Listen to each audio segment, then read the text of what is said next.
Hello.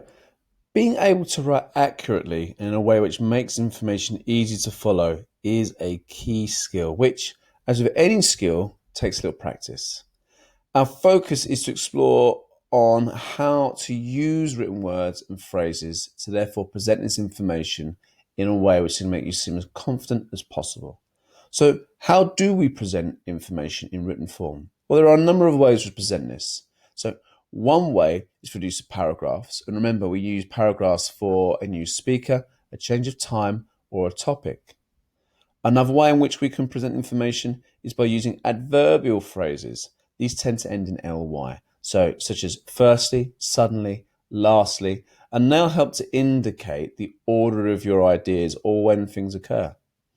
You may also wish to present information using bold headings, which will briefly outline what the information will be about. And again, this obviously depends on what type of text you are writing.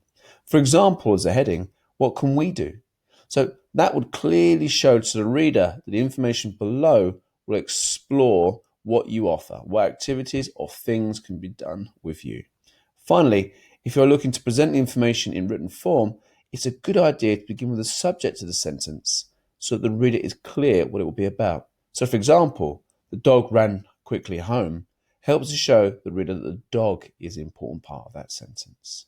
As with any of these skills, though, it always takes practice and it always takes a little bit of research. So don't be afraid to make sure you're doing plenty of reading and don't be afraid to do plenty of practicing with your writing. If you want to be a great musician, you have to make sure you practice. If you want to be a great writer, it's exactly the same.